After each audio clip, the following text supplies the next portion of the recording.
Rats prowled the salvage yard, scurrying from junk heap to junk heap, searching for anything to quell their endless hunger or add to their nests of assorted garbage.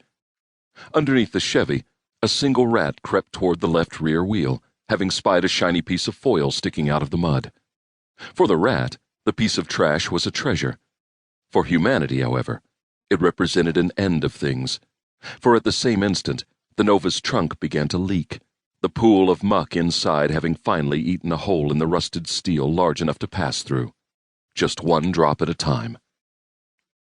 The rat sat on its haunches, holding the silvery gum wrapper in its forepaws, small beady eyes examining the find. A moment before it scurried away with its booty, a single drop from the trunk landed on its back. Just one drop. The effect was nearly instantaneous. The other rats scattered, spooked by the sudden commotion. A large Rottweiler tied to a fence post at the far end of the salvage yard pricked its ears up and growled, but only for a second. The sound, the terrible screeching, caused the dog to cower against the yard's security fence and whimper like a scared pup. Beneath the car, the rat lay on its back, legs kicking furiously, clawing at the air, a high-pitched squeal escaping its open maw, much too loud to be produced by its tiny lungs. Its head lolled from side to side, and its tongue flapped about like a meaty whip. Beneath the rat's coarse hair, bones were snapping, rearranging, fusing. Muscles were flexing, ripping, building. Cells ruptured and then reformed. DNA strands resequenced and resequenced again. Something was being born. At the same time, something else was dying. The rodent's violent struggles suddenly ceased, and it lay deathly still. All that could be heard in the salvage yard was the staccato tap-tapping of the rain against rusty steel, the broken snare drum thuds of water droplets hitting the mud. Quiet, for a time. Just the sound of rain. Other rats crept from their hiding places, sure that whatever had startled them was gone, and it was safe to forage once again. Moving slowly, a rat crept toward its fallen comrade, which would make a fine meal for it and a few others. Sniffing the air, it sensed no danger and drew closer. Perching itself against the soft underbelly of its meal, it lowered its head for the first bite.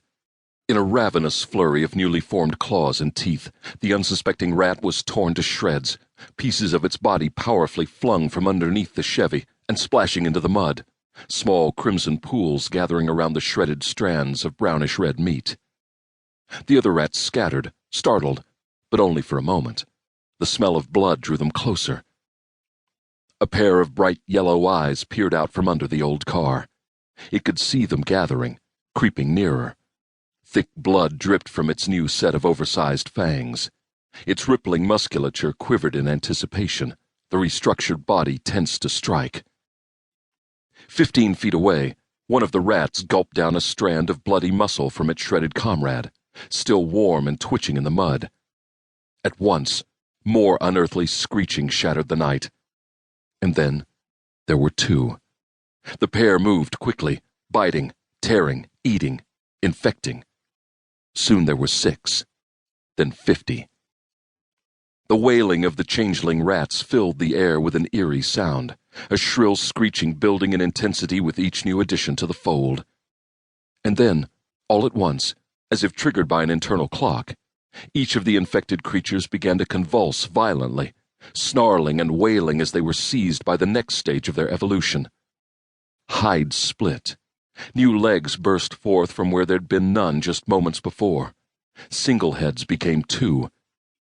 The first furious doubling, one of many to occur in the next hour, had begun. The Rottweiler clawed at the chain-link security fence, trying to scratch his way through the metal, as hundreds of pairs of glowing yellow eyes moved closer, bouncing across the darkness toward him. The dog's whining abruptly ceased as the things covered him, tearing him to shreds with hundreds of razor-sharp fangs and claws, slicing and cutting in a feeding frenzy as quick and violent as a school of piranhas devouring a careless river animal.